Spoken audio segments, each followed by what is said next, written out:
지도자로 성장시켜 주시옵소서. 주님 감사합니다. 감사합니다. 역사해 주시옵소서. 더 많은 훈련된 고등학생들, 또 성인들 나올 수 있게 하여 주시옵소서. 졸풀 비스풀 모두 아버지 성장시켜 주시옵소서. 아버지 파워풀 감사합니다.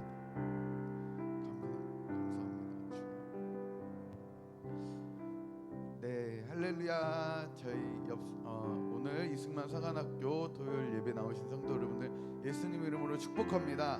저 옆 사람과 인사하실 때 사랑합니다, 축복합니다로 인사하시겠습니다. 사랑합니다, 축복합니다.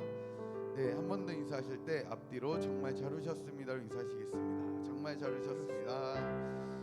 먼저 하나님께 올려드릴 찬양으로 실로암 그 주의 길을 가리 이어서 부르도록 하겠습니다. 어두운 밤의 캄캄함, 어두운 밤에 캄캄한 밤에 새벽을 찾아 떠난다. 종이 울리고 닭이 울어도 내 눈에는 오직 밤. 어두운 밤에 캄캄한 밤에 어두운 밤에 캄캄한 밤에 새벽을 찾아 떠난다. 종이 울리고 닭이 울어도 내 눈에는 오직 밤이. 우리가 2절 고백합니다. 우리가 처음 만난 그때는 차가운 새벽이었소. 주님 마음속 사랑이 있음을 나는 느낄 수가. 오 주여 당신께, 오 주여 당신께 감사합니다. 실로와 날개 주심은 나에게 영원한 사랑 속에서 떠나지 않게 하소서. 2절 한 번 더 고백합니다. 우리가 처음 만난 그때는 차가운 새벽이었소. 주님 마음속에 사랑이 있음을 나는 느낄 수가 있었소. 오 주여, 오 주여 당신께 감사합니다. 실로와 나에게 주심은 나에게 영원한 사랑 속에서 떠나지 않게 하소서. 네, 주의 길을 가리 찬양하도록 하겠습니다. 비바람이 앞길 막아도, 비바람이 앞길 막아도 나는 가리 주의 길을 가리. 눈보라가 앞길 가려도 나는 가리 주의 길을 가리. 이 길은 영광의 길, 이 길은 승리의 길. 나를 구원하신 주님이 십자가 지고 가신 길. 나는 가리라, 주의 길을 가리라. 주님 말 자칫 따라 나는 가리라, 나는 가리라. 주의 길을 가리라. 주님 말 자칫 따라 험한 파도 앞길 막아도 나는 가리 주의 길을 가리. 모진 바람 앞길 막아도 나는 가리 주의. 다시 고백합니다. 험한 파도 앞길 막아도 나는 가리 주의 길을 가리. 모진 바람 앞길 막아도 나는 가리 주의 길. 이 길은 고난입니다. 이 길은 고난의 생명입니다. 이 길은 생명의 길. 나를 구원하신 주님이 십자가 지고 가신 길. 나는 가리라 주의 길을 가리라. 주님 발자취 따라 나는 가리라. 나는 가리라 주의 길을 가리라. 주님 발자취 따라. 마지막 고백합니다. 나는 가리라. 나는 가리라 주의 길을 가리라. 주님 발자취 따라 나는 가리. 나는 갑시다. 나는 가리라 주의 길을 가리라. 주님 발자취 따라 나는 가리라. 아멘.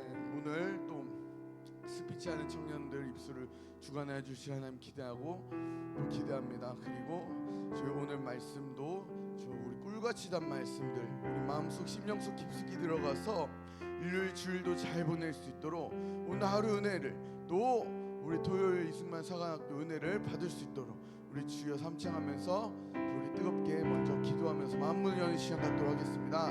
주여 삼창하고 기도하도록 하겠습니다. 주여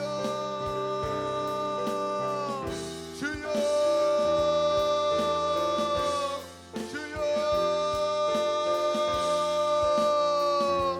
하나님 아버지 역사에 주시옵소서. 나를 위한 지도자 양성시켜 주시옵소서. 미국에 계신 양재 목사님 김은하 목사님에게도 은총 허락하여 주시고 건강한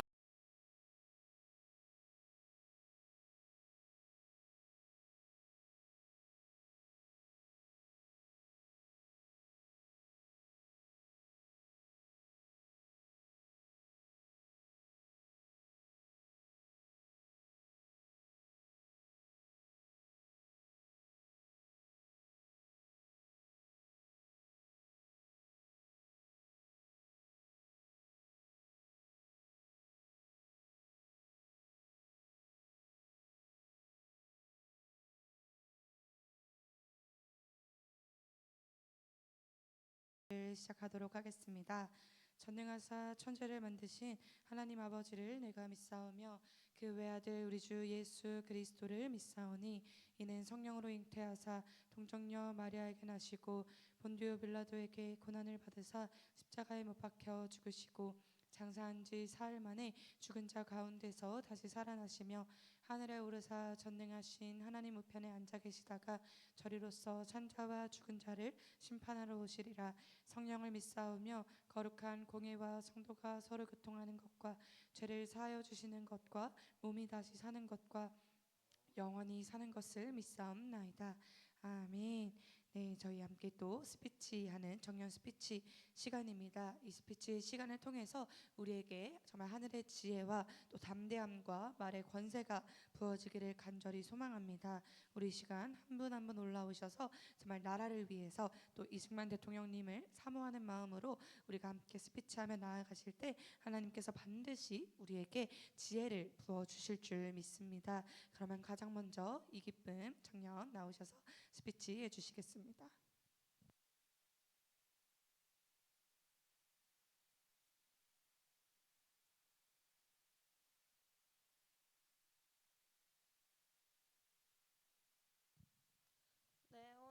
이승만 대통령과 그의 교육에 대해서 이야기하고자 합니다. 먼저 그의 교육관을 보기에 앞서 그의 교육 배경에 대해서 먼저 나누기를 원합니다. 이승만 대통령은 6살 때 이미 천자문을 암송한 신동이었습니다. 그리고 서당에서 중국의 유교 경전을 일찍이 터득하여 지적인 기초를 단단히 닦았습니다. 또한 선교사님께서 설립하신 배지학당에 입학하면서 전승일을 통해 큰 변곡점을 찍게 되었습니다. 그가 서당에서 이루지 못한 꿈을 배지학당에서 이루기 위해 최선의 노력을 다한 결과 입학한 지 6개월 만에 초보 영어 교사가 되었습니다. 또한 그는 서재필의 미국 정치에 관한 강의를 들으면서 신문학을 배웠고 부패한 조선의 정치개혁에 관해 깊이 인식하게 되었습니다. 그 후 협성회를 통해 민주주의를 익혔고 무려 졸업식에서는 유창한 영어로 한국의 독립이라는 제목을 연설하였습니다. 또한 그의 한서 과목에서는 예수님을 만났고 기독교를 받아들여야 나라가 바로 설 수 있다고 깨달았습니다. 그리고 그곳에서 독립하기 위해서는 무지한 백성을 교육으로 계명해야 한다고 깨달았습니다. 그리하여 자신의 주장을 신문에 기고하였고 저술하면서 엄청난 양의 독서를 하게 되었습니다. 이것은 우리가 그의 저서인 독립정신에서도 볼 수 있습니다. 독립정신에는 강대국들의 먹잇감으로 전략한 조선을 구하려면 무지하고 우매한 백성을 교육으로 교화 계명시켜 독립정신을 함량하고 고치해야 한다고 이야기하고 있습니다. 그 이승만은 옥중학교를 개설하여 무지한 죄수들을 가르쳐 계명시켰고 옥중 도서관을 개설하여 죄수들에게 독서를 장려하였습니다.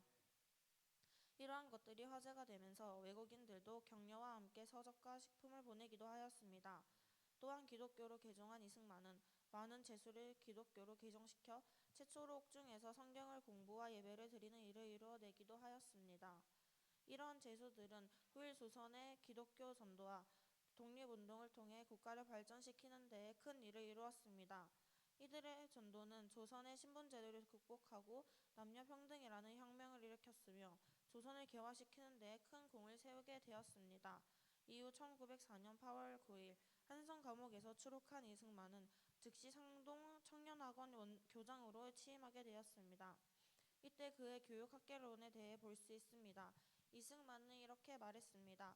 사람이 사람 노릇하지 못하는 나라에서 나라가 나라 노릇하기 어렵지 않겠습니까? 지금이라도 나라가 나라 노릇하자면 사람이 먼저 사람 노릇을 하게 되어야겠고 사람이 먼저 사람 노릇하자면 가르치고 배우는 데 있으니 대저 학교는 사람을 만드는 곳이요 또한 나라를 만드는 곳이라고도 하겠습니다. 그의 이러한 교육에 대한 열정은 그가 대통령이 되고서도 멈추지 않았습니다. 그의 남다른 교육열은 예산의 10% 이상을 교육에 투자했음을 알 수 있습니다.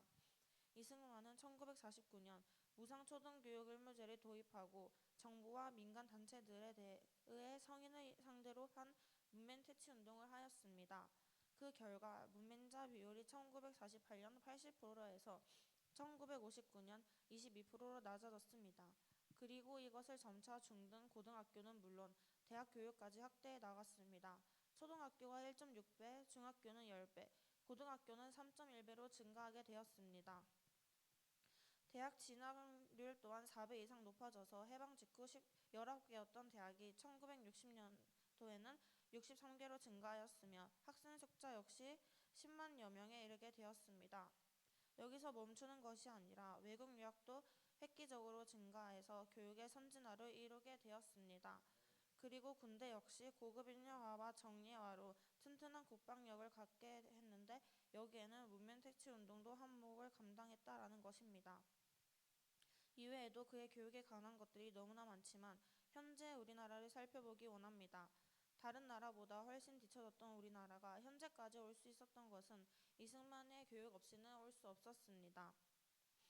그의 교육으로 수많은 발전을 이루었고 현재 대한민국은 다른 나라에 인정받는 교육의 나라가 되었습니다. 그런데 우리가 기억해야 할 것은 그의 교육의 배경에는 기독교 입국력이 있었습니다. 지금 우리나라가 쓰러진 데서 일어나려 하고 썩은 데서 싹이 나게 하려고 한다며 기독교를 근본으로 삼아야 한다. 그러므로 마땅히 우리가 기독교를 모든 일의 근본으로 삼아 나라를 한 마음으로 받들어 우리나라를 영국과 미국처럼 동등한 수준에 이를 수 있도록 최선을 다해야 할 것이다 라고 말했습니다. 그는 정확히 알았습니다.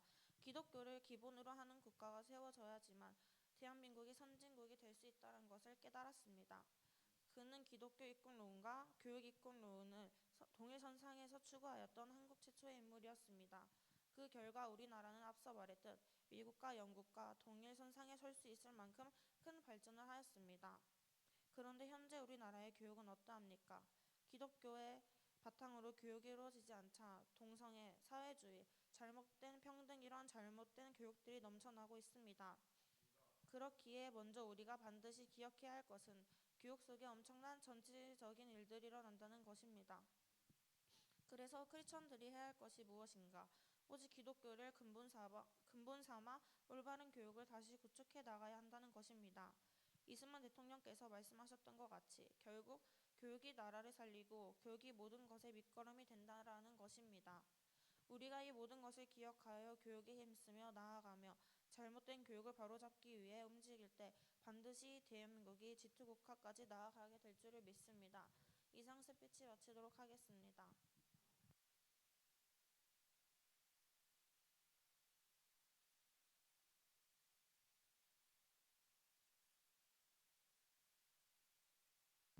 네, 할렐루야. 우리가 방금 들은 것처럼 정말 더 많은 사람들이, 더 많은 청년들과 학생들이 정말 이 이승만에 대해서 더 정확한 진실을 깨달아 알아야 되는 줄을 믿습니다. 저희 계속해서 한현우 청년 나오셔서 스피치 해주시겠습니다.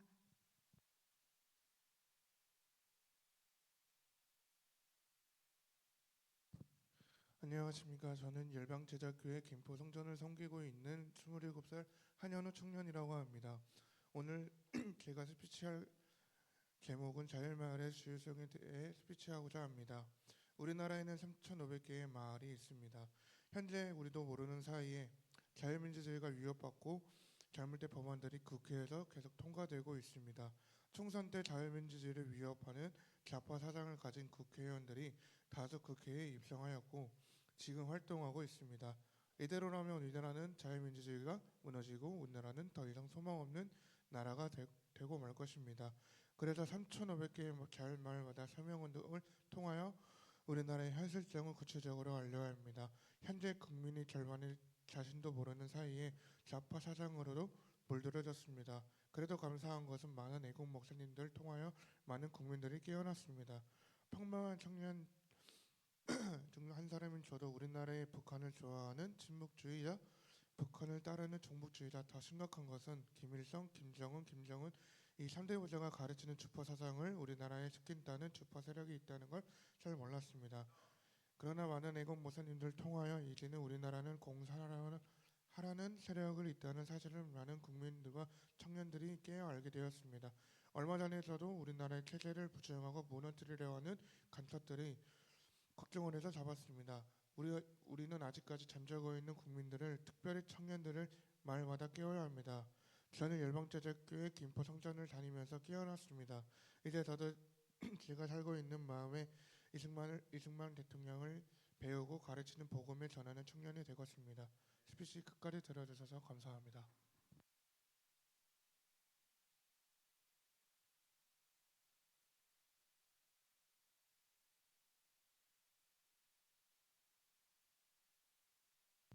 네, 할렐루야. 저희 방금 들은 것처럼 이 자유마을, 자유를 위해 싸우는 우리 청년들이 더욱이 확장되어야 될 줄을 믿습니다. 그 모든 일들의 앞장서는 저희 열방제자교회 또 이승만 사관학교 개미청년단 되시기를 축복합니다. 저희 이어서 이지수 청년 나오셔서 스피치 해주시겠습니다.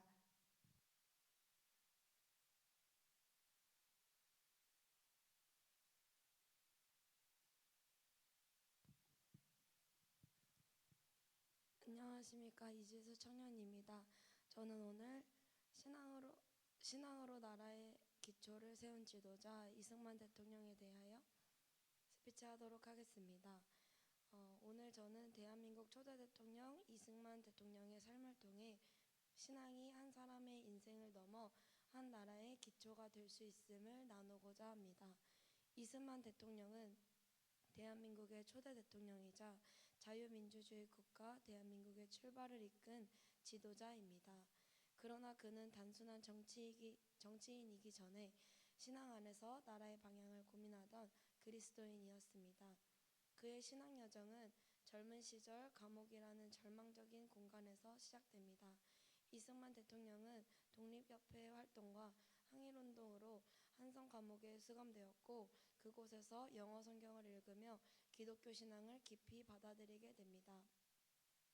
이 시기 그는 세례를 받고 이후 자신의 삶을 하나님께서 다시 쓰시기 위해 살려주신 인생이라고 고백하게 됩니다. 출옥 후 그는 미국으로 건너가 프리스턴 대학교에서 박사학위를 받으며 국제 정치와 민주주의를 연구했고 이 과정 속에서도 기독교 신앙을 삶의 중심에 두었습니다. 그는 대한민국이 나아가야 할 길로 왕정이나 전체주의가 아닌 하나님 앞에서 인간의 존엄이 존중받는 자유민주주의를 분명히 제시했습니다. 이승만 대통령이 강조한 자유는 단순한 정치적 구호가 아니었습니다. 그에게 자유란 하나님께서 인간에게 부여하신 권리이자 존엄이었습니다. 그래서 그는 나라가 바로 서기 위해서는 먼저 사람이 바로 서야 한다라는 신념을 가지고 신앙과 도덕 위에 국가의 기초가 세워져야 한다고 믿었습니다. 해방 이후 혼란스러운 국제 정세 속에서 그는 대한민국이 신앙과 예배의 자유가 보장되는 나라, 사상이 아닌 인간이 억압받지 않는 나라가 되어야 한다고 확신했습니다. 그리고 이러한 가치 위에 대한민국 정부 수립이 이루어졌습니다. 오늘 우리는 살아가는 대한민국은 믿음을 자유롭게 고백하고 성경을 읽고 예배할 수 있는 나라입니다. 이 자유는 결코 당연하게 주어진 것이 아니라 신앙의 가치 위에 나라의 기초를 세우고자 했던 선배들의 선택 위에 놓여 있습니다. 그리고 그 중심에 있었던 인물 중 한 사람이 바로 이승만 대통령입니다. 우리는 오늘 그의 삶을 통해 한 가지 질문을 또 받습니다. 나는 하나님 앞에서 어떤 삶을 살고 있는가? 그리고 어떤 공동체와 나라를 세워가고 있는가? 신앙은 개인의 영역에 머무는 것이 아니라 세상을 향한 책임으로 이어질 때 더욱 빛을 발합니다. 그리고 이승만 대통령의 삶이 그것을 우리에게 보여주고 있다고 생각합니다. 감사합니다.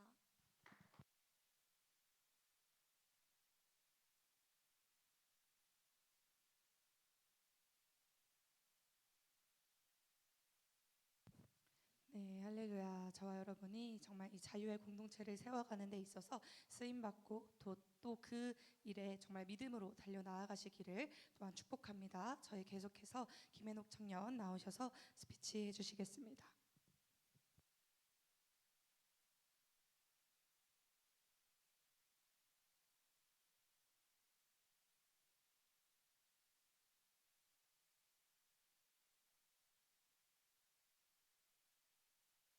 네, 안녕하십니까. 저는 개미청년단 김애녹 청년입니다.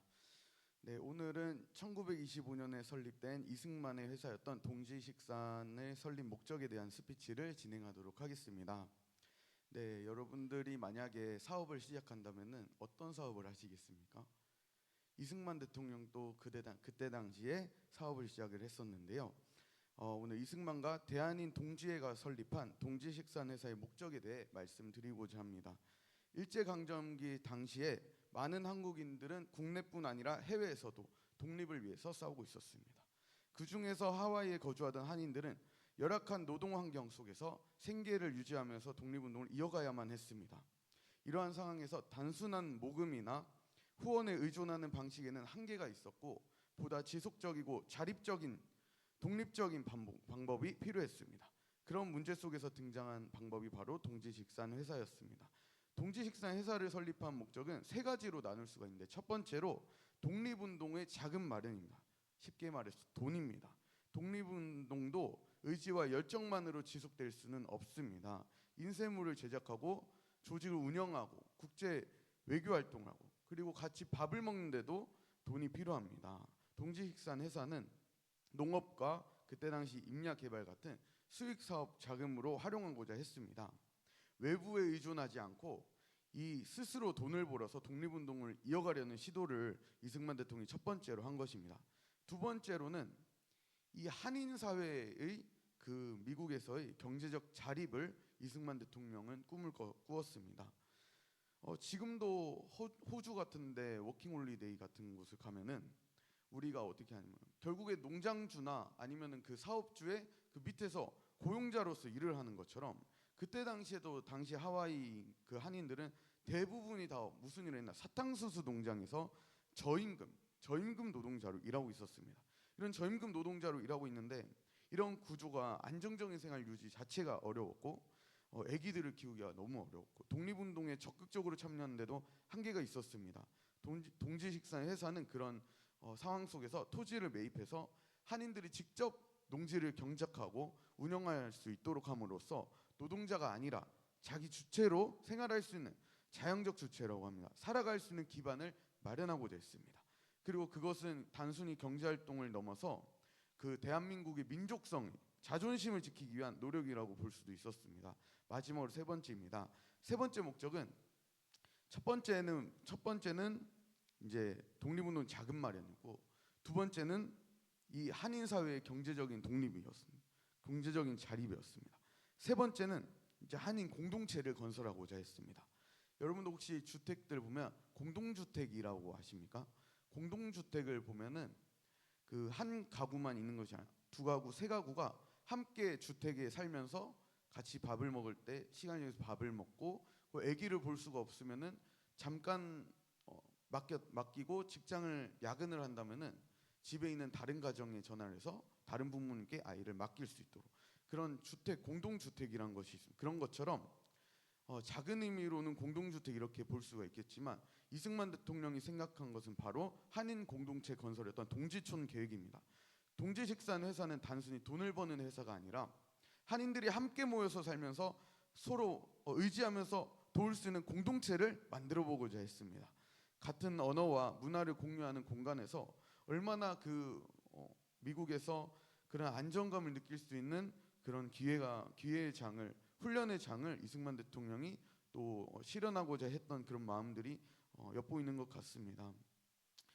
그래서 그 시도 자체가 매우 중요한 의미를 이제 지녔다고 생각을 하고 끝으로는 동지식사는 독립운동을 정치적이고 또 외교적 활동에만 국한하지 않고 이 실생활에 적용할 수 있고 실생활에 좀 보탬이 될 수 있는 그런 실험이었다고 또 여길 수가 있겠습니다. 마무리하겠습니다. 이제 세 번째 이제 정리하겠습니다. 첫 번째로 독립운동 자금을 마련하고 두 번째로 해외 한인의 경제적 자립을 민족의 자존심을 지키려고 했으며 세 번째로 민족 공동체를 동지촌을 건설하려고 했던 것입니다.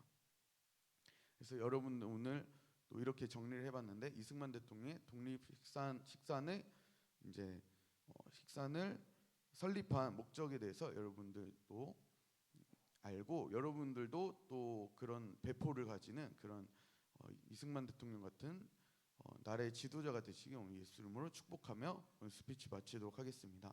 감사합니다.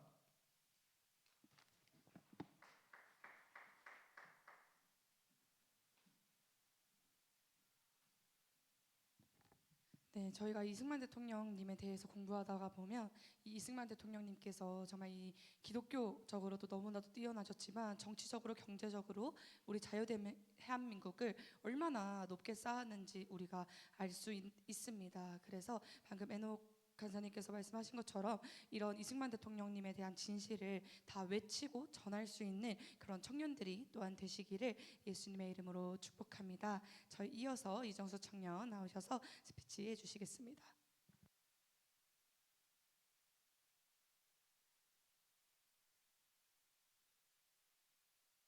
네, 안녕하십니까. 이정수 청년입니다. 존경하는 여러분, 오늘 저는 대한민국의 초대 대통령 이승만 대통령과 그분께서 평생 지키고자 했던 가치인 자유민주주의에 대해서 말씀드리고자 합니다. 이승만 대통령님의 삶을 관통하는 가장 중요한 키워드는 바로 자유라고 생각을 하는데요. 그 자유는 단순한 정치적 제도가 아니라 사람이 사람답게 살아가기 위한 근본적인 조건이라고 생각합니다. 이승만 대통령은 인간이 자유롭게 생각하고 또 말하고 믿을 수 있어야 그 진정한 자유의 존엄이 지켜준다고 보았습니다. 이러한 인식은 이승만 대통령님이 미국에서 이 자유민주주의를 경험하면서 더욱더 굳어지게 되었고 훗날 우리 대한민국을 설계하는 중심의 사상이 되었다고 생각합니다. 그래서 이 자유민주주의 정신을 갖춘 이승만 대통령이 세운 우리의 대한민국은 이 네 가지 거대한 기둥 아래 서 있는데요. 첫 번째는 자유민주주의 체제에 서 있고, 그리고 두 번째는 시장 경제 그 체제에 서 있고요. 또 한미 동맹으로서 우리나라를 더욱더 강건하게 지킬 수 있고, 또 마지막으로 기독교 입국론을 통해서 이 대한민국이 아시아의 대표적인 모범적인 기독교 국가가 되어서 세계 복음화의 도구로 쓰임 받기를 꿈꾸셨습니다. 그래서 이 이승만 대통령님의 정치 성향은 명확한 이 자유 진영을 선택하였습니다. 이승만 대통령님은 공산주의 체제가 이런 개인의 자유와 사상 그리고 이 교회의 억압이 있었다고 생각을 했고, 또 억압이 있기 때문에 그렇기 때문에 특히 종교와 사상의 자유가 제한되는 체제 안에서는 이 참된 자유민주주의가 존재할 수 없다고 판단하셨습니다. 그래서 이승만 대통령님은 어떤 상황에서도 자유민주주의의 틀을 유지하는 데에 집중했습니다. 이 선택 덕분에 우리 지금 대한민국은 국제사회 속에서 자유 진영의 일원으로 자리 잡을 수 있었고 오늘날까지 이어지는 정치적, 사회적 기반을 마련하게 되었습니다. 이승만 대통령님은 대한민국이 어떤 가치 위에 서야 하는가를 계속해서 알려주었고 이끌어간 지도자였습니다. 오늘날 우리가 현재 계속해서 자유민주주의에 대해 도전받고 공격받고 있는 상황 속에서 이 이승만 대통령님이 끝까지 지키고자 했었던 자유민주주의의 가치를 계속해서 되새기고 놓치지 않고 계속해서 이어갈 수 있는 그런 청년들이 되길 원하고요. 또 자유민주주의라는 선택은 우리가 이렇게 자유롭게 말하고 교회에서 예배드리고 선택하고 또 믿을 수 있는 그 현실의 출발점이 되었듯이 이승만 대통령님의 선택과 이념을 오늘날에도 계속해서 곱씹고 생각해볼 이유가 있고 의미가 있다고 생각합니다. 여기까지 하겠습니다. 감사합니다.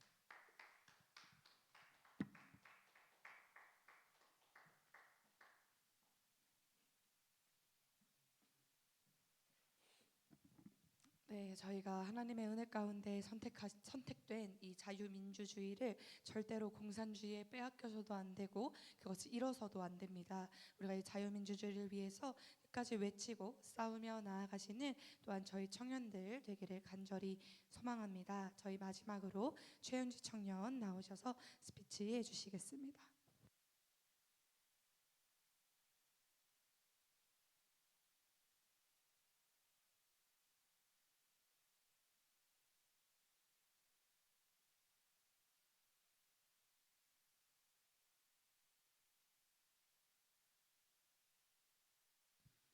네, 안녕하십니까. 오늘 이 자리에서 이승만 대통령의 독립정신 이후의 질문으로 오늘의 교회는 어떻게 살아가야 되는가라는 주제로 이야기를 하게 된 청년 최윤지입니다. 이승만 대통령의 독립정신은 결코 과거에 머물렀던 책이 아닙니다. 이 책은 오늘을 살아가는 우리에게 여전히 질문하고 있습니다. 나라가 세워졌다면 그 나라를 지탱할 사람은 누구인가? 이승만 대통령은 분명히 보았습니다. 국가는 법과 제도만으로 유지되지 않는다는 것을 보았습니다. 그는 말하였습니다. 백성이 도덕적으로 서지 못하면 이 나라는 반드시 흔들립니다. 그렇다면 오늘 이 시대의 도덕적 중심은 어디에 있을까요? 저는 분명히 말하고 싶습니다. 바로 교회에 있다고 말입니다. 교회는 단지 예배를 드리는 공간이 아닙니다.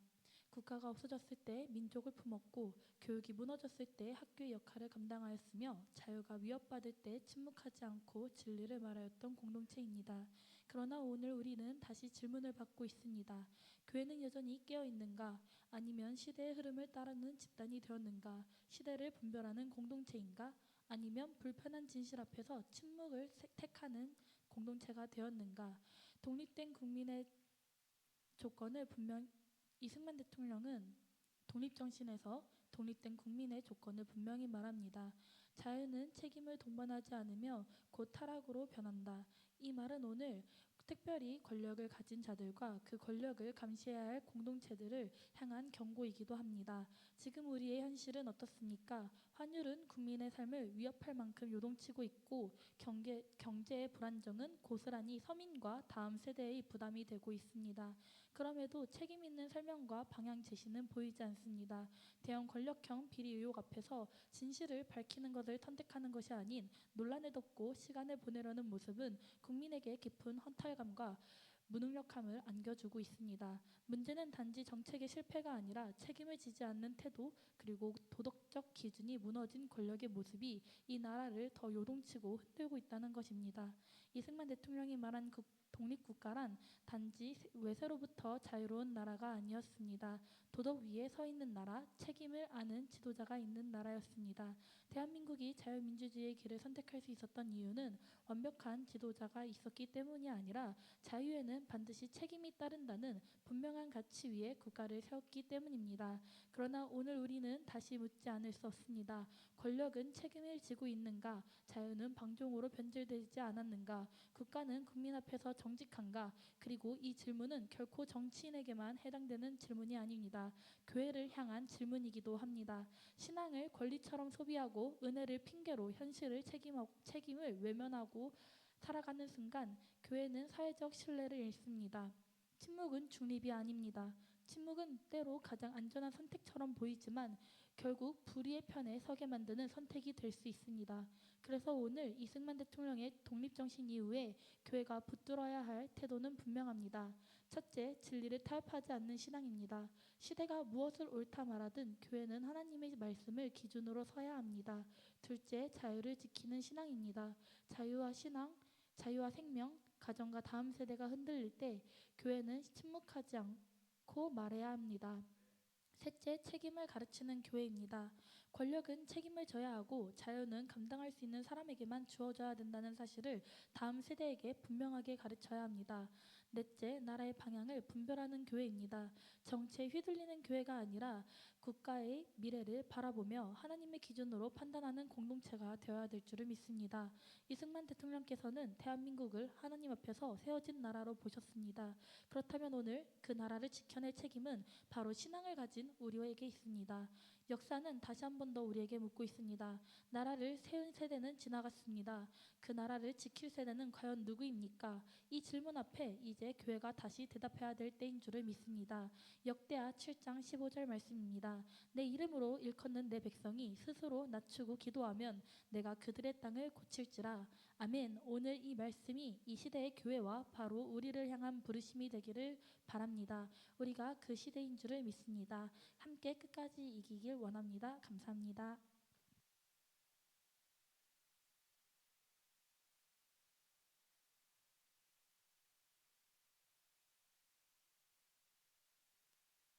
네, 할렐루야. 저와 여러분이 정말 이 마지막 시대 진정한 교회로서의 역할을 감당하는 그런 교회가 되기를 소망합니다. 또한 뿐만 아니라 우리가 이제는 더 나아가서 진리를 위해서 또 진실을 위해서 외치고 싸우며 자유를 지켜내는 그런 청년들이 되기를 또한 간절히 소망합니다. 저희 그러면 이렇게 스피치 시간을 마치도록 하겠습니다. 이어서 제가 기도하고 저희 말씀 듣도록 하겠습니다. 기도하시겠습니다. 하나님 아버지 감사합니다. 오늘 이렇게 토요일 우리가 광화문에서 열심히 또 나라를 위해서 외치고 기도하고 각자 흩어지는 것이 아니라 이곳에 함께 모여 나라를 위해서 우리가 배우고 준비되고 훈련되고 기도하기 위해 이 자리에 모였습니다. 주님, 오늘 이 자리에 서서 스피치하고 외친 자들에게 하늘의 지혜가 풀어지는 역사가 일어나게 하여 주시옵고, 이 마지막 시대 정말 이 대한민국의 위기 가운데 정말 주님의 자녀로서 쓰임받고 주님의 자녀로서 당당히 외치며 악한 사단과 또 공산주의와 맞서 싸울 수 있는 주님의 군대로서 우리를 훈련시키고 사용하여 주실 줄을 믿습니다. 주님, 우리 모두가 정말 주님의 마음을 알고 주님의 마음을 깨달아서 주님이 이끄시는 대로 나아갈 수 있는 자들 될 수 있도록 도와주시옵소서. 주님, 우리가 이 시간 말씀 들으며 나아갑니다. 우리의 힘으로 할 수 없으니 이 시간 주님의 말씀의 능력 능력을 간절히 사모하며 간구하며 나아갑니다. 오늘도 말씀으로써 우리에게 힘을 부어 주시옵고 담대함을 부어 주시고 주님의 말씀 붙들고 이 땅 가운데 말씀에 검들고 싸우며 나아갈 수 있는 우리 모두가 되게 하여 주시옵소서. 이 시간 말씀 들을 때 깨달아지는 역사가 일어날 줄 믿습니다. 성령님, 예배 처음부터 끝까지 다 주님께서 주관하여 주시옵소서. 모든 영광 주님 앞에 올려드리며 살아계신 주 예수 그리스도의 이름으로 기도드렸습니다. 아멘.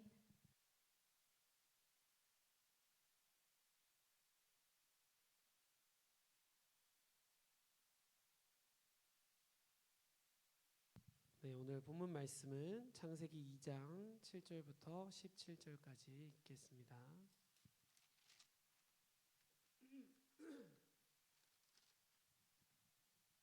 창세기 2장 7절부터 17절까지 말씀 읽도록 하겠습니다. 창세기 2장 7절부터 17절입니다. 네, 여호와 하나님이 땅의 흙으로 사람을 지으시고 생기를 그 코에 불어넣으시니 사람이 생명이 되니라. 여호와 하나님이 동방의 에덴의 동산을 창설하시고 그 지으신 사람을 거기 두시니라. 여호와 하나님이 그 땅에서 보기에 아름답고 먹기에 좋은 나무가 나게 하시니 동산 가운데에는 생명나무와 선악을 알게 하는 나무도 있더라. 강이 에덴에서 흘러나와 동산을 적시고 거기서부터 갈라져 내 근원이 되었으니 첫째 이름은 비손이라. 금이 있는 하윌라 온 땅을 둘렀으며 그 땅의 금은 순금이요 그곳에는 베델리엄과 호마노도 있으며 둘째 강의 이름은 기온이라. 구스 온 땅을 둘렀고 셋째 강의 이름은 히데겔이라. 아수르 동쪽으로 흘렀으며 넷째 강은 유브라 되더라. 여호와 하나님이 그 사람을 이끌어 에덴 동산에 두어 그것을 경작하며 지키게 하시고 여호와 하나님이 그 사람에게 명하여 이르시되 동산 각종 나무의 열매는 네가 임의로 먹되 선악을 알게 하는 나무의 열매는 먹지 말라. 네가 먹는 날에는 반드시 죽으리라 하시니라. 아멘. 오늘은 선악과와 생명나무라는 말씀 제목으로 함께 나누겠습니다.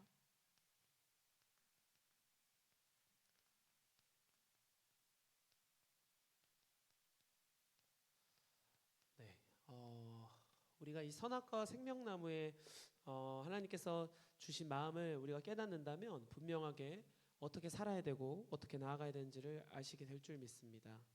하나님께서 이 선악과와 생명나무를 에덴 동산 중심에 지었다라고 오늘 우리가 읽었던 본문에 나오거든요. 창세기 2장에 보면은 에덴 동산을 하나님께서 준비하시고 거기에 동산의 중앙에 이 선악과와 생명나무를 지으시는데, 여러분 중요한 것이 이 에덴에는 여러 나무가 있었습니다. 우리가 다 알지 못할 정도로 너무나 많은 열매와 먹을 것과 좋은 것들, 누릴 것들이 다 있었다는 거예요. 여러분, 그렇다면 동산이 이렇게 있는데 여기 중앙에 딱 어디서 봐도 보이게끔, 여기서 봐도 보이고 여기서 봐도 보이고 여기서 봐도 보이게끔 항상 하나님께서 이 중앙에 딱 나무 두 그루를 놨기 때문에 아담과 하와가 여기 있던 이 나무를 볼 수 있게끔, 그리고 그것을 지어놓고 의미를 주신다는 거예요. 이 의미에 대해서 오늘 함께 깊게 좀 알아봤으면 좋겠습니다.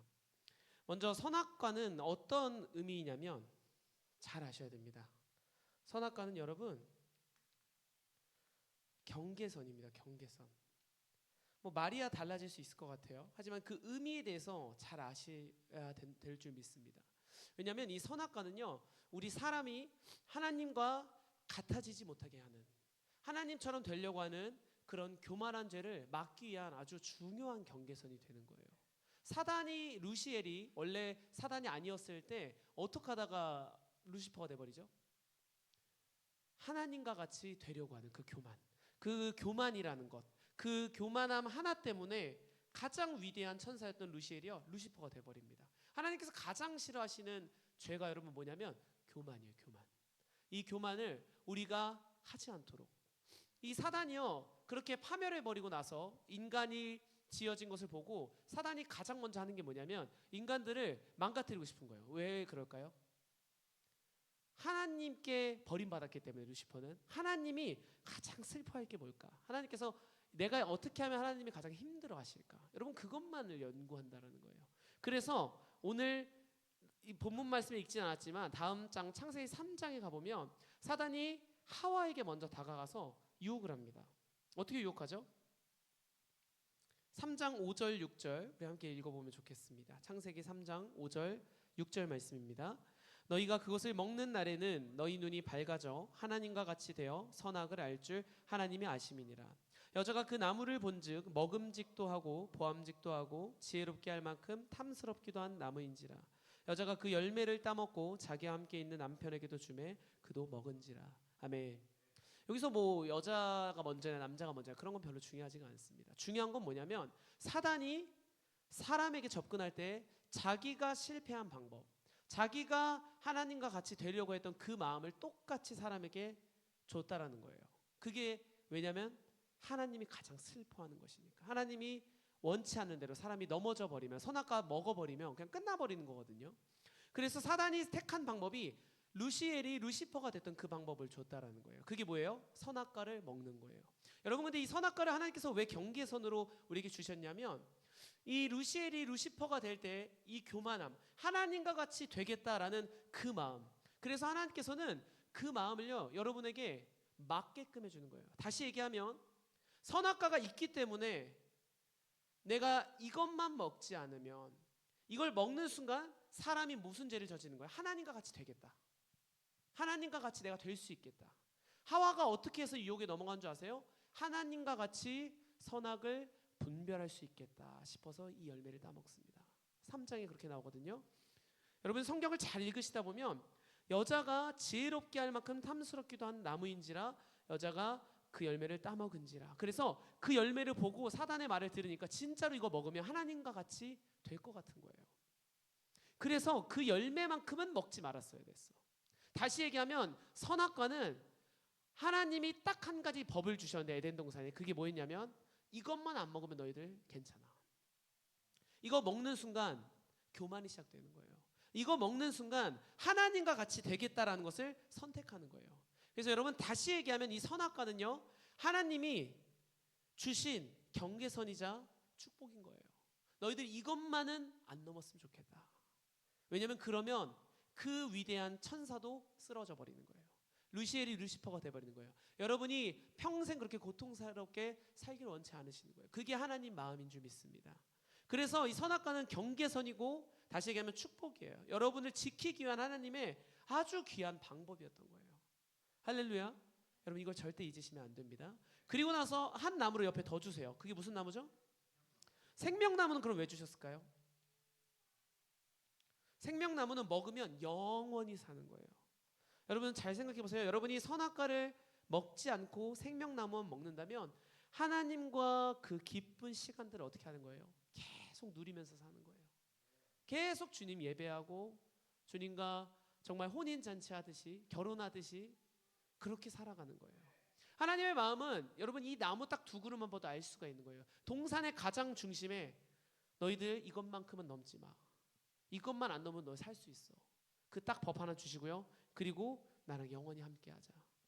여러분, 그게 선악과 생명나무입니다. 근데 우리가 이것을 어떻게 했죠? 아담과 하마 그 선악과를 먹음으로써 다 잃어버렸어요. 그냥 통째로 그냥 제로가 돼버렸어요. 그냥. 하나님께서 사람을 만드실 때 어떻게 만드셨다고 성경에 나와 있냐면 생기를 넣으셨대요. 생기. 생기란 것은 하나님의 영이에요. 하나님의 영. 여러분, 하나님의 영은 어떤 것일까요? 성령입니다. 하나님의 영은 아주 귀하고 거룩하고 흠이 없는 성령이에요. 이 성령은 하나님께서 여러분을 지으실 때 만들어서 지었는데 선악과를 먹으니까 이게 제대로 유지가 될 수 있어요, 없어요? 절대 될 수가 없어요. 왜냐하면 하나님은 누추한 곳에 가실 수가 없어요. 너무 거룩하셔서 더러운 곳에 갈 수가 없어요. 지저분한 곳에 갈 수가 없다고요. 그래서 우리는 에덴에서 쫓겨나게 됩니다. 아담이 그랬어, 하와가 그랬어, 그런 거 따질 필요 없습니다. 누가 가도 똑같아요. 여러분, 여기서 아무리 잘나고 잘생기고 힘있고 멋있고 똑똑하고 힘있는 사람이 그 자리에 가잖아요. 똑같아요. 우리가 그것을 안다면 주 앞에 정말 겸손하게 나가야 될 줄 믿습니다. 그리고 우리가 택해야 될 것은 그래서 예수님밖에 없는 거예요. 여러분, 그 기회를 받은 것만 해도 엄청난 축복인 줄 믿습니다. 사단은 그냥 한 번 실수하니까 어떻게 됐어요? 그냥 끝나버렸어요. 그냥 지옥 가고 그냥 끝나버린 거예요.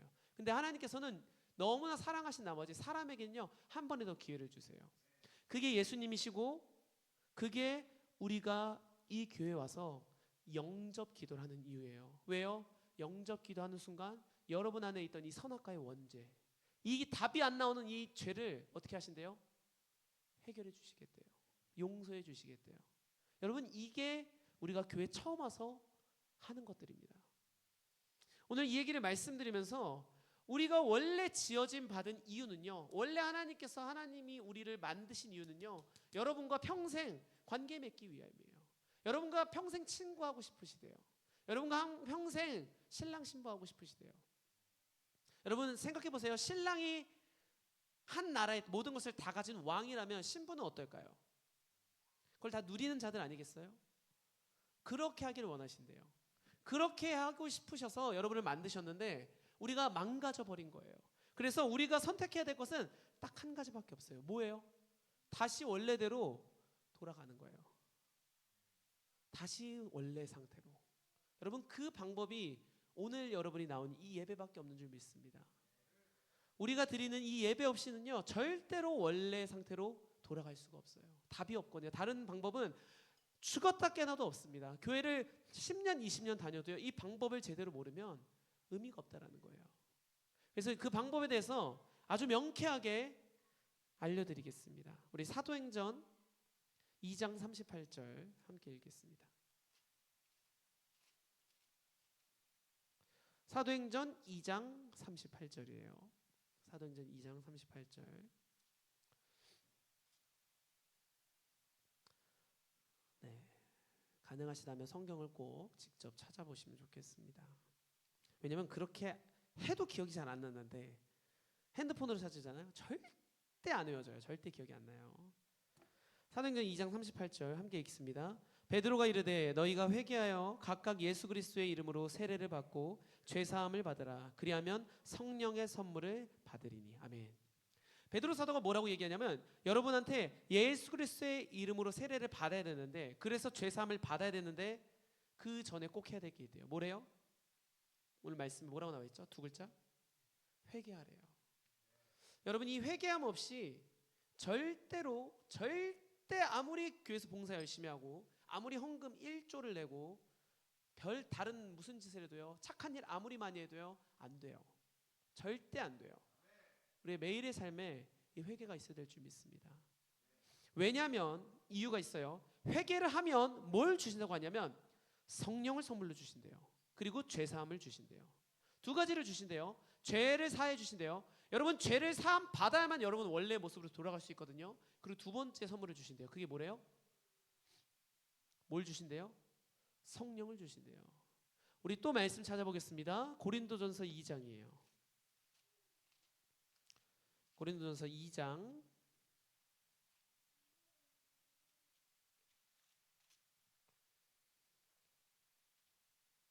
몇 절을 읽을 거냐면요,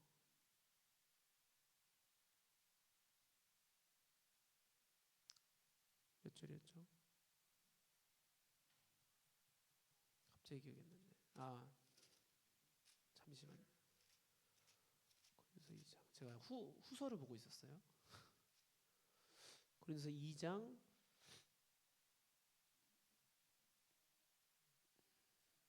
10절부터 13절까지 읽겠습니다. 고린도전서 2장 10절부터 13절까지 말씀 읽겠습니다.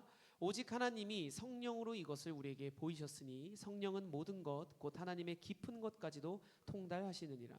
사람의 일을 사람의 속에 있는 영 외에 누가 알리오? 이와 같이 하나님의 일도 하나님의 영 외에는 아무도 알지 못하느니라. 우리가 세상의 영을 받지 아니하고 오직 하나님으로부터 온 영을 받았으니 이는 우리로 하여금 하나님께서 우리에게 은혜로 주신 것들을 알게 하려 하심이라. 우리가 이것을 말하거니와 사람의 지혜가 가르친 말로 아니하고 오직 성령께서 가르치신 것으로 하니 영적인 일은 영적인 것으로 분별하느니라. 여러분, 방금 읽은 말씀을 정리해 드릴게요. 무슨 얘기냐면 성령이 있으면 하나님의 것을 여러분이 분별할 수가 있대요. 오직 영적인 것은 어떻게 분별한대요? 영적인 것으로만 분별 가능하다라고 오늘 말씀에 나와 있습니다.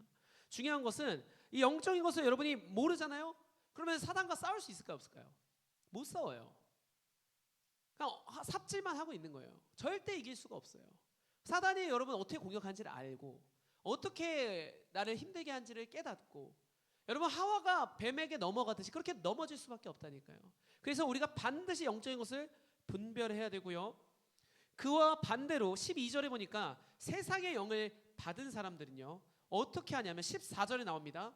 세상의 영을 택한 사람은, 육에 속한 사람은요 이 모든 것들을 어리석다 한대요. 쉽게 말하면 이런 겁니다. 우리가 이렇게 매일 예배하고, 여러분 매일 예배하시잖아요. 그렇게 예배하고 하는 모든 것들이 멍청해 보인다는 거예요. 왜 시간 낭비하냐라는 거예요. 그게 일반적인 사람들의 시선이고요. 제대로 믿어서 성령을 받은 사람은 영적인 눈이 열려서 어떻게 보냐면 그게 내가 살 길이구나 이렇게 본다라는 거예요. 여러분 그렇게 분별하는 방법은 성령을 받는 것밖에 없대요. 그리고 성령을 받는 방법은 회개하는 것밖에 없대요. 그래서 우리가 도달해야 될 방법은 딱 한 가지밖에 없습니다. 뭐예요? 회개입니다. 매일 짓는 우리의 죄들.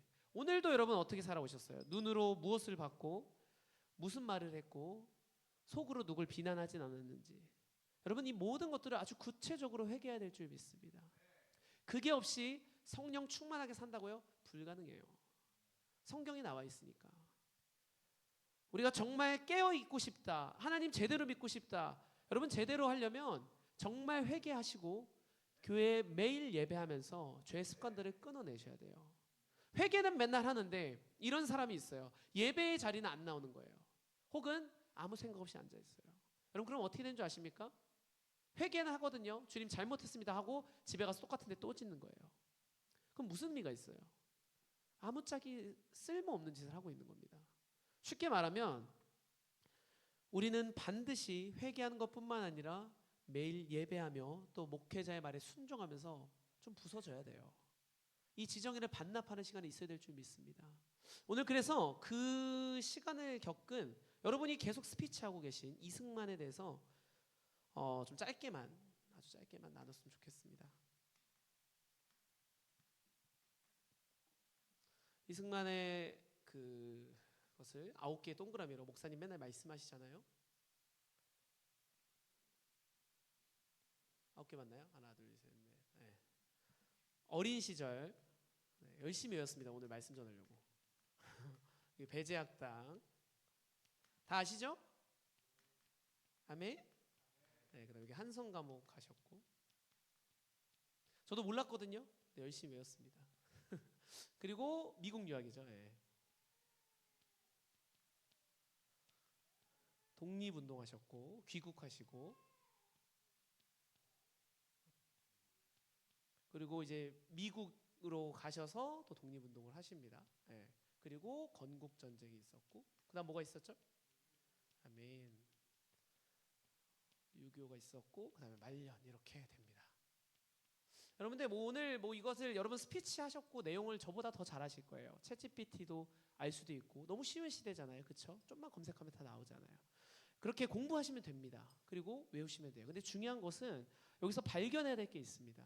무엇을 발견해야 되냐면 이승만 이 대통령이 어린 시절을 지나서 너무 뛰어난 인재이고 배제학당에서 선교사님이 만든 학당에서 공부도 가르침도 받습니다. 이곳에서 영어도 배울 수 있고요, 성경도 조금씩 알게 될 수 있어요. 그런데 이승만이 오늘 이렇게 엄청난 인물이 된 데는 반드시 뭐가 빠질 수가 없어요? 이 한성 감옥에서 5년간 계시거든요.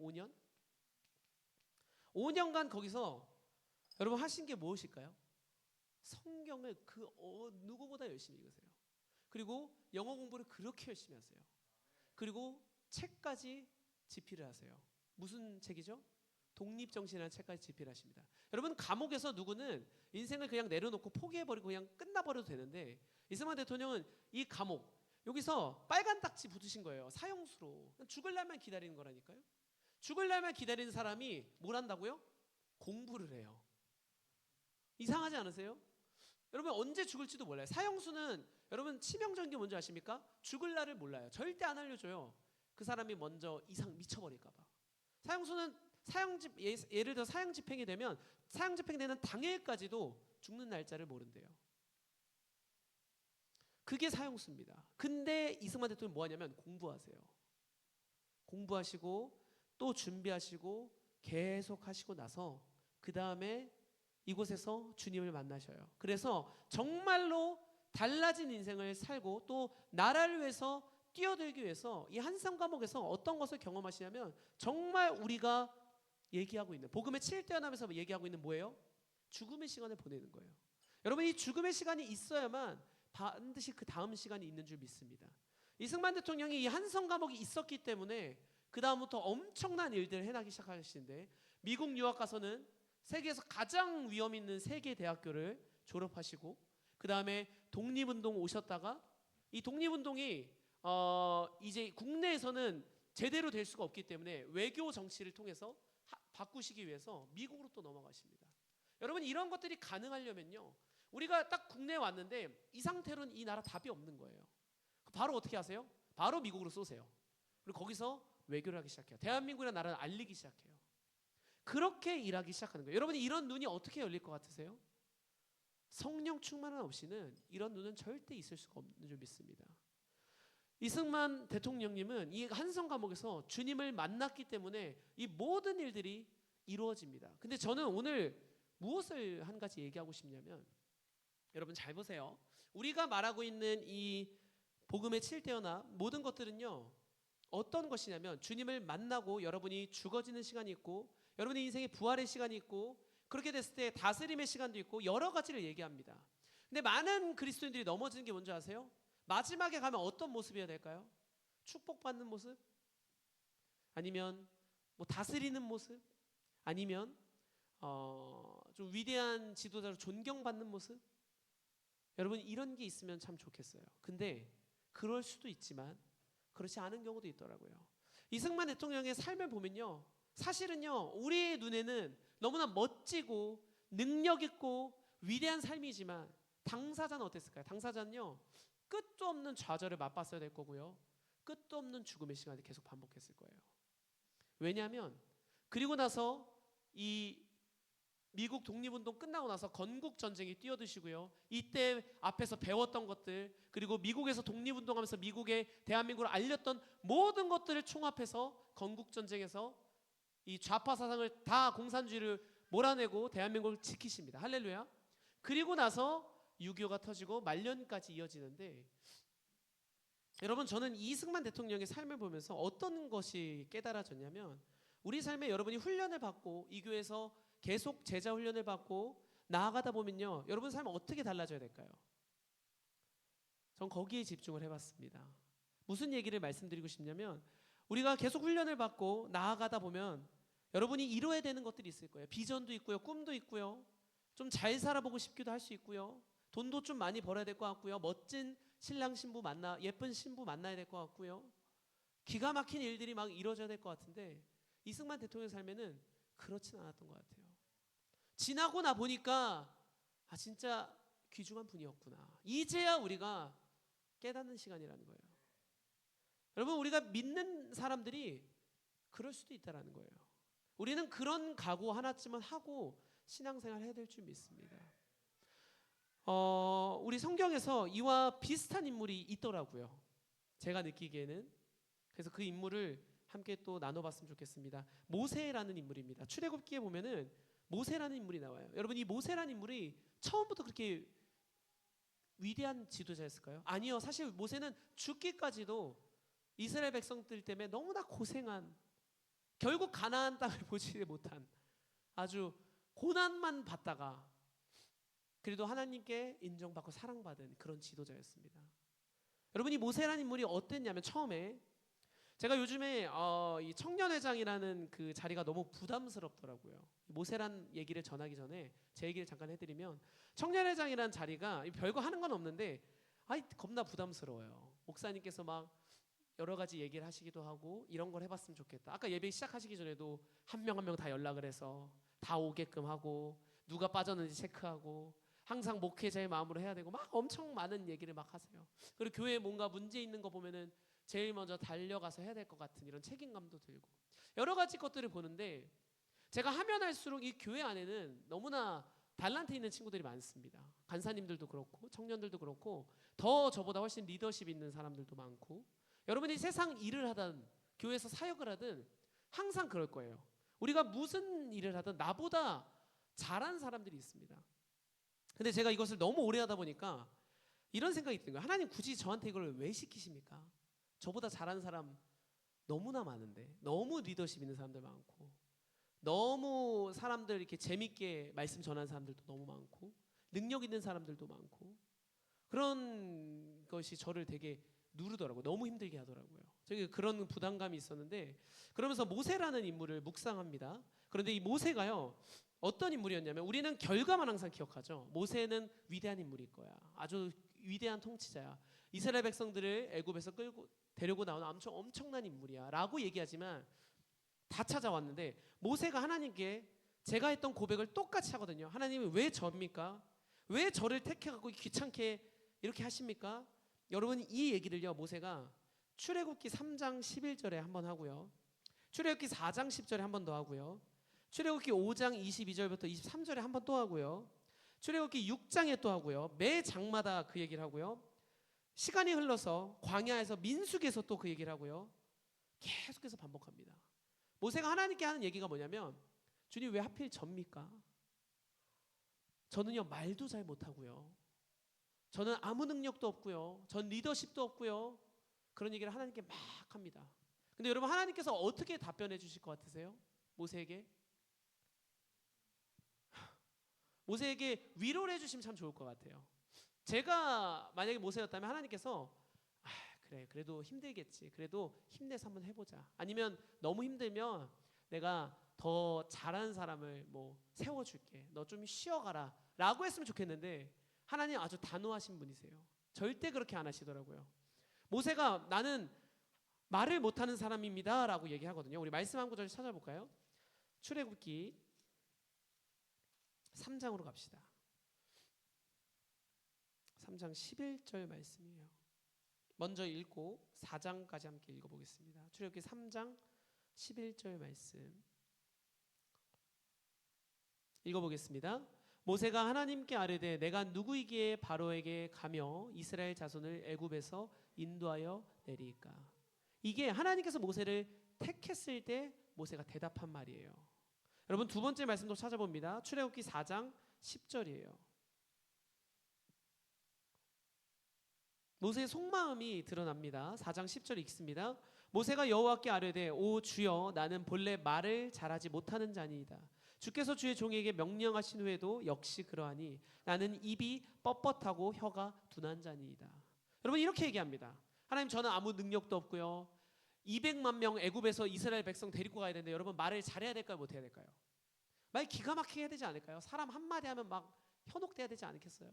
리더십이 막 엄청 나가지고 막 발만 한번 내디디면 사람들 막 몰려와야 되지 않겠어요? 그 정도는 돼야 200만 명을 데려가죠. 여러분, 200만 명이면요 엄청난 숫자예요. 서울시 인원이 여러분 혼자 다 따라간다고 생각하시면 돼요. 감당 가능하시겠어요? 물론 그보다 적지만 그 정도로 많은 인원이 여러분 한마디 하면 다 같이 움직여야 된다니까요. 근데 모세는 어떤 인물이었냐면, 본래 말을 잘 못한대요. 말을 더듬이 같이 하는 거예요. 말 수줍어서 말 못하는 거예요. 앞에 나와서 한마디도 못해요. 그게 모세예요. 근데 하나님께서 어떻게 하시냐면, 너 말 못해? 괜찮아, 내가 아론 붙여줄게. 너 형 말 잘하잖아, 대신에. 그리고 안 바꿔주세요. 그 자리 그대로 가. 그게 하나님 방법입니다. 이후에도 모세가 계속 반복해요. 이스라엘 백성에게 실제로 모세가 가서 아론이랑 가서 얘기를 딱 하거든요. 이스라엘 백성이 뭐라고 할까요? 안 들어요. 아무 얘기도 안 들어. 200만 명이 관심도 없어. 여러분, 그럼 우리는 어떻게 해야 될까요? 저 같으면 좌절할 것 같아요.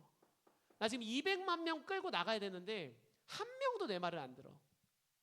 근데 하나님께서 또 뭐라고 하는지 아세요? 그냥 해. 가서 내가 능력 줄 테니까, 내가 할 테니까 너 가서 해라. 계속 그렇게 반복해서 얘기해 주세요. 모세가 뭐라고 하던 하나님께서 계속 반복해서 너가 해라, 너가 그 자리를 맡아야 된다, 이 얘기를 해주세요. 저는 이곳에서 그 청년회장을 맡는 게 제가 느끼기엔 처음에 어땠냐면, 그냥 할 사람이 없어서 하는 것 같았어요. 왜냐하면 제가 교회 왔을 때 사람 3명인가 있었고, 첫 번째 분 날라가시고, 그 다음에 할 사람이 딱 봐도 없는 거예요. 누가 해야겠어요? 목사님 유해간사 하세요. 그래서 했는데 그걸 지금 아직까지 하고 있어요. 지금 거의 8년째 돼가고 있는데, 그러다 보니까 제가 느끼기에 이 자리는 그냥 할 사람이 없어서, 그냥 운이 좋아서 사실 저에게는 운이 나빠서 하는 것 같긴 한데 어쨌건 하나님의 때에 맞춰서 그냥 그렇게 그냥 타이밍이 얼추 맞으니까 그렇게 시키신 것 같아요. 제가 느끼기에. 그런데 여러분 하나님의 방법은 그렇지가 않대요. 모세에게도 그랬던 것 같아요. 이승만 대통령에게도 그러지 않았겠습니까, 여러분? 이 나라를 바꿀 만한 인물이 돼야 되는데 뭐 사형수로 갑자기 뭐 29살까지 감옥에 계셨거든요. 5년간 24살부터. 여러분 생각해 보세요. 24살에 지금 24살 있어요? 그쯤 언저리쯤 되시죠? 여러분 지금부터 감옥 여기 빨간 딱지 사형수로 들어간다고 생각해 보세요. 인생에 희망이 있겠나? 답이 안 나온다니까요. 근데 하나님의 방법은 그거를 다 채우고 나와서 계속 너가 해라. 위로하심도 좋지만 하나님 방법이 어쩔 때는요. 여러분에게 여러분이 견뎌낼 수 있는 만큼 여러분의 그릇을 더 넓히기 위해서 또는 여러분이 그것을 감당해낼 수 있는 힘을 주시면서 그냥 그렇게 얘기하실 때가 있습니다. 여러분 이 얘기를 제가 왜 쭉 말씀드리냐면 하나님은요 어쩔 때는 여러분과 그냥 함께 하실 때가 있어요. 그냥 여러분 힘든데 나 좀 빼줬으면 좋겠는데 나 이제 이거 때려치고 싶은데 그냥 함께 하시는 거예요. 능력이 있어서 세우는 게 아니더라고요. 여러분이 잘나가지고 뭐 말 잘하니까 여러분 막 꿈이 크니까 이 자리에 세우는 게 아니더라고요. 그런 게 아니에요. 그냥 하나님의 주권이에요. 여러분은 원래 그렇게 지음을 받았고 하나님의 그 계획대로 여러분이 올라가는 건데 그렇게 살아가는 건데 누구는요 요셉과 같이 어린 나이에 고통받고 그렇게 총리로 살 수도 있어요. 근데 누구는요 이승만 대통령과 같이 모세와 같이 그렇게 살 수도 있어요. 여러분 그러기에 우리가 무슨 자리에 있던 불평할 필요 없습니다. 그냥 하나님의 주권 아래 우리는 엎드려서 살아가는 거예요. 대신에 하나님께 주님 능력 주세요. 또는 여러분 불평하셔도 괜찮습니다. 하나님 앞에 저한테나 목사님한테 하는 게 아니라 친구한테 하는 게 아니라 하나님께 하는 건 괜찮아요. 모세가 그렇게 얘기했지만 하나님께서 내가 힘 줄 테니까 너 가서 해라. 모세한테 한 번도 뭐라 하지 않으세요. 단 한 번도. 그렇게 해서 하나님께서 이끄십니다. 결국에 모세는 가나안 땅에 들어가지 못했지만 이스라엘 백성 200만 명을 이끌고 나갑니다. 애굽에서. 그리고 말을 못하는 자였지만 말 잘하는 옆에 아론 낀 다음에 같이 이끌고 나갑니다. 이스라엘 백성 물 못 마시면 바위 때려서 물 뽑아내 주십니다.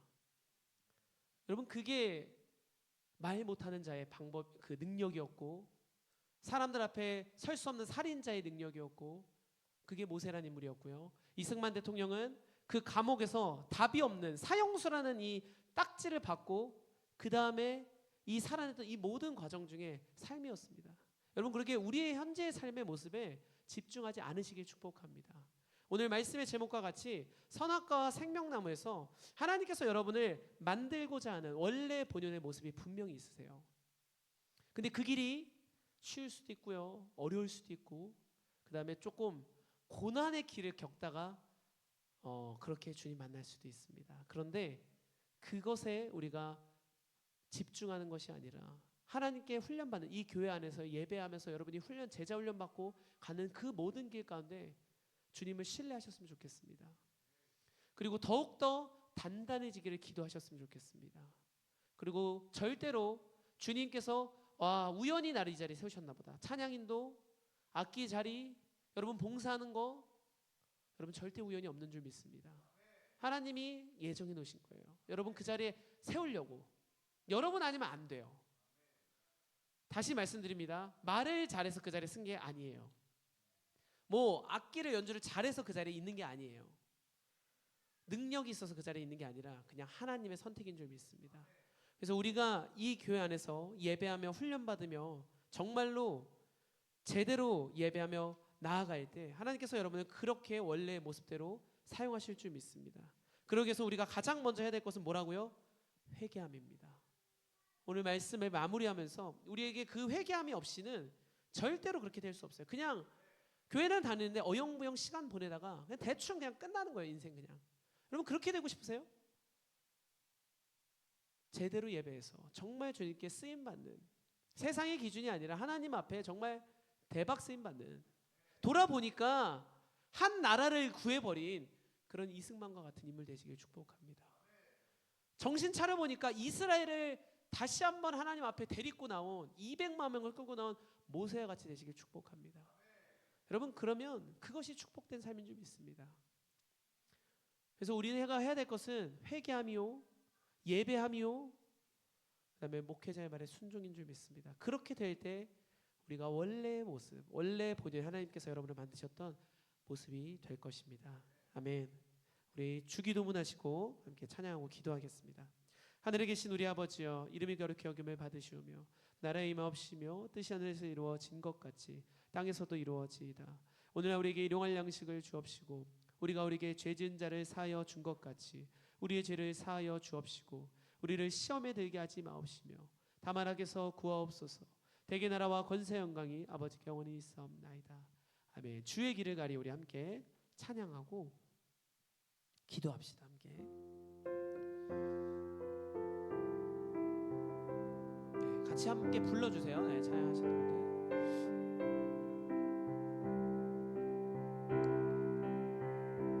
혹시 가사가 있나요?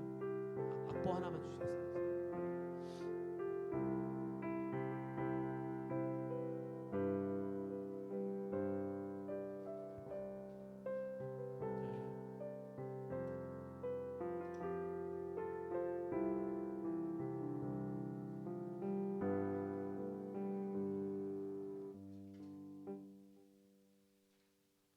함께 찬양하겠습니다.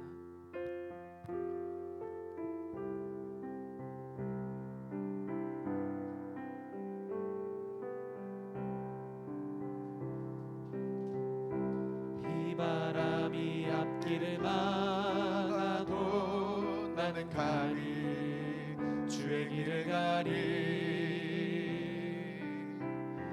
눈보라가 앞길을 가려도 나는 가리 주의 길을 가리 이 길은 영광의 길, 이 길은 승리의 길, 나를 구원하신 주님이 십자가 지고 가신 길, 나는 가리라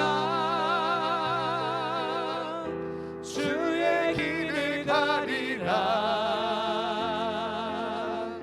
주님 발자취 따라 나는 가리라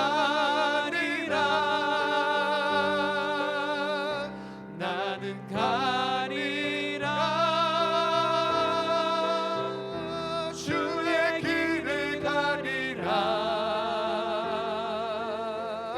주님 발자취 따라 나는 가리라. 아멘. 이 시간 기도하실 때 우리 오늘 말씀 기억하시면서 하나님께 우리가 가장 먼저 하며 나가야 될 것은 회개입니다. 이 한국교회가 해야 될 것도 회개이며 우리가 정말로 주 앞에 돌아설 때 하나님께서 성령의 기름을 여러분께 부어주시고 우리 삶이 그때부터 다시 시작될 줄 믿습니다. 그러게 우리 이 시간 함께 기도할 때 정말로 간절한 마음 가지고 주 앞에 다시 돌아가겠습니다. 회개하는 마음 주님 주시옵소서. 하나님, 내가 알지 못하고 깨닫지 못하는 것들이 있다면 생각나게 하시고 이 시간 정말 구체적으로 주 앞에 낱낱이 회개하며 나갈 수 있도록 우리 주여 부르짖고 함께 기도하며 나가겠습니다. 주여 주여 주여 아버지 하나님, 우리의 삶의 아버지 다시 한번 더 성령의 기름 부심 있게 하시고 하나님, 우리의 삶에 연약하였던 하나님 오늘 하루도 살며 육으로 지었고 눈으로 지었고 아버지 지었던 모든 죄악들을 주 앞에 아버지 내려놓게 하여 주옵소서. 용서하여 주시옵소서.